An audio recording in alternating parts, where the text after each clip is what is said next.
Isso ajuda a mensagem a chegar para mais gente. E aí tem aqui, meu Deus do céu.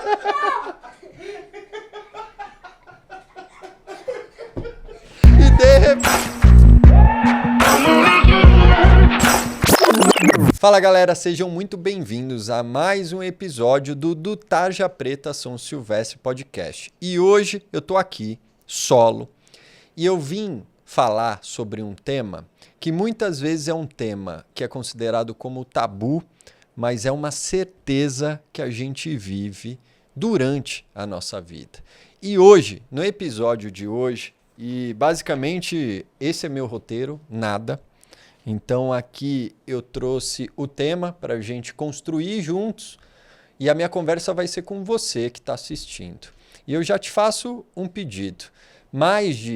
Uma informação antes do pedido. Mais de 73% da galera que volta aqui para assistir um episódio ainda não se inscreveu no canal. Então, meu pedido é, se inscreve no canal, é isso que ajuda de forma muito transparente contigo a essa mensagem chegar para outras pessoas.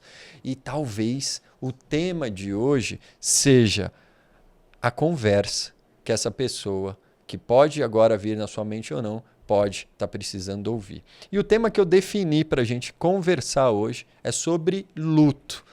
E a primeira coisa que eu queria trazer é uma visão minha, mas uma visão geral também sobre o luto. E quando eu trago aqui para a gente conversar sobre luto, não é só o luto mais tradicional que a gente conhece, que é aquele luto quando envolve a morte de um ente querido, por exemplo. O luto, quando a gente passa por uma perda de um ente querido, como eu disse, por exemplo, ele é um luto que a gente vai viver sim ou sim. Não que os outros não sejam, mas esse envolve uma ausência, muitas vezes, física de outra pessoa. Mas a gente tem também, e eu já vivi algumas vezes, e não duvido que você também tenha vivido, aquele luto que a gente vive em vida. E eu falo bastante disso, inclusive, no livro do Tarja Preta São Silvestre, sobre os lutos que a gente vive em vida. Então, alguns exemplos práticos aqui, né? Pode ser a mudança de um emprego. Mas, Marcelo, não tem a ver com perda ou luto? Não necessariamente. Você pode ter decidido mudar de emprego por uma oportunidade de carreira melhor para você. Mesmo assim, vai haver um luto. Luto daquele ambiente que você vivia, luto daqueles almoços que você tinha com um grupo de pessoas. Então, o luto, ele existe também quando a gente toma boas decisões em prol do nosso bem-estar, do bem-estar da nossa família. Então, esse é o primeiro luto, aquele luto em vida que a gente toma por uma decisão que a gente, naquele momento, considera boa. A gente já falou também do luto de perda de um ente querido.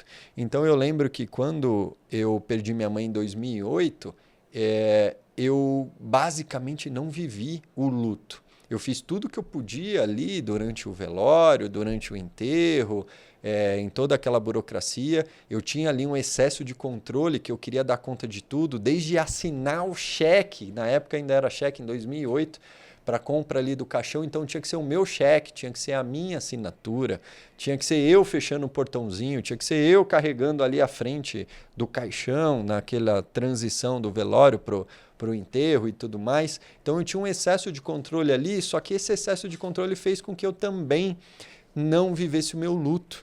Eu saí para consolar basicamente quase todas as outras pessoas importantes ali para a gente, para a nossa família, e não olhei para o meu luto. Então eu fui trabalhar o meu luto e ainda trabalho o luto da minha mãe, que faleceu em 2008, ainda hoje nas terapias. E isso, com certeza, acabou refletindo nas minhas outras relações. Seja na época que eu ainda era casado, seja depois do divórcio, seja quando os meus filhos nasceram, seja na relação com os meus amigos, porque até abrindo parênteses aqui, já estou falando aqui do momento ali do velório, eu lembro de no velório da minha mãe, ao invés de eu estar sentindo, eu estava dando uma palestra, teoricamente, para os meus amigos, quando eu reuni eles falando sobre a importância de valorizar a mãe e tudo mais, conversar, estar próximo. Mas será que isso foi certo ou errado? Não sei. Foi o que foi. mas o quanto eu também ter deixado mais o sentir fazer parte, isso poderia ter amenizado mais aquele sofrimento e ter impactado menos nas pessoas ao longo desses últimos anos, como eu falei. Então esse é o luto mais de morte mesmo, né? Que a gente vive ali quando perde um ente querido, como eu falei. Eu falei do luto em carreira, quando a gente decide, por exemplo, por algo melhor para a gente, para nossa família. E tem o luto nos relacionamentos, né? Quem nunca viveu?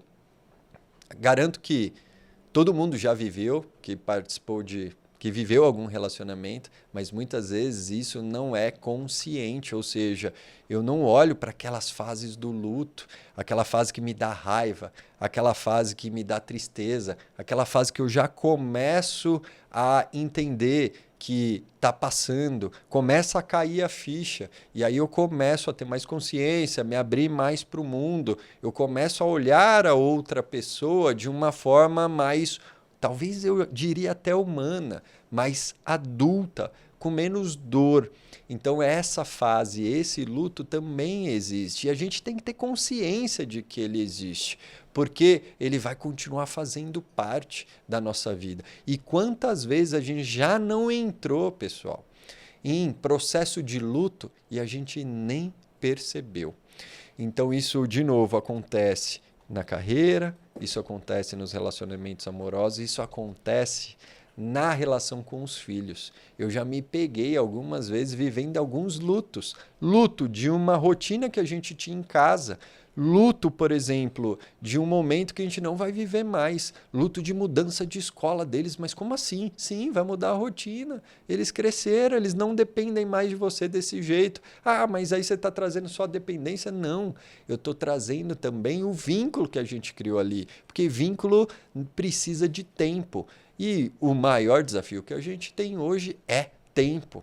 Então, quando a gente perde isso, teoricamente, um pouquinho ali do chão a gente começa a perder também. Mas a gente tem que ter consciência também de que esses lutos são necessários, porque eles não transformam só as crianças nesse exemplo do luto de geração ali, de evolução, de idade e tudo mais. Eles transformam a nós mesmos. A gente se torna outra pessoa no luto. Recentemente, eu participei de uma gravação aqui com a Marina e a gente estava falando de alguns temas sobre parentalidade, maternidade, paternidade, e ela trouxe um assunto que foi muito interessante sobre na falta que a criança se desenvolve. E aí eu falei, porra, talvez não só as crianças, penso eu, né? Eu também, seja minha criança interna ou meu adulto, o quanto que eu não me desenvolvo na falta, o quanto que a gente não se torna uma pessoa melhor por faltar alguém, por faltar algum recurso, por faltar a resposta. Porque quando falta a resposta, a gente vai ter que dar um jeito de ou ir atrás dela, e aí a gente conhece outras pessoas, a gente adquire novos conhecimentos, vive novas experiências, ou a gente simplesmente senta no sofá e aceita a vida me levar e volta lá para aquele tal do piloto automático. Aí a gente começa a se cobrar e o ciclo volta e começa tudo de novo. Então volto para um momento tarja preta, para depois, a hora que a água bater na bunda, eu resolver voltar para um momento São Silvestre. Pô, Marcelo, mas por que você resolveu nessa conversa, nesse episódio, falar de luto? Porque, de forma muito transparente e direta, esse é um tema que faz parte da nossa vida, só que a gente não olha para ele com consciência. A gente não percebe que a gente está no meio dele, ou muitas vezes a gente ainda não percebe que a gente não viveu esse tipo de luto. E a pergunta que eu gostaria de deixar para ti hoje aqui é: qual é o luto que você ainda não olhou para ele? Qual é o luto que provavelmente você ainda não viveu?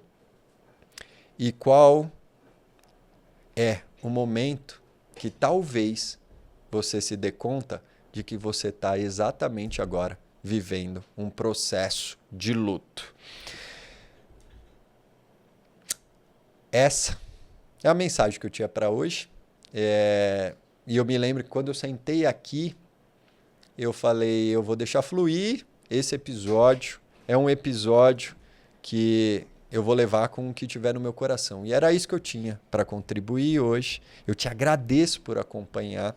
E te peço também que, se de alguma forma tocou teu coração, envia para a primeira pessoa que vem na tua mente agora. Mas compartilha de forma geral nos grupos.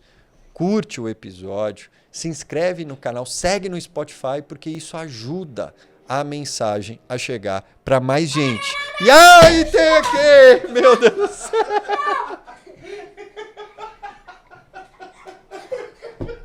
E de repente, a gente tá no meio de uma gravação de um tema sobre luto e me veio uma granada no meio. Agora vocês apareçam aqui para justificar esse MC Granada. MC Granadinha. Me empresta. Ah. Fala, galera, sou MC Granadinha. E você quem? MC no chão. MC no chão. Valeu, galera. A gente se vê no próximo episódio. Agora eu vou... Todo mundo parado, todo mundo parado. Eu vou me recuperar desse susto da granada e a gente se vê no próximo. Valeu!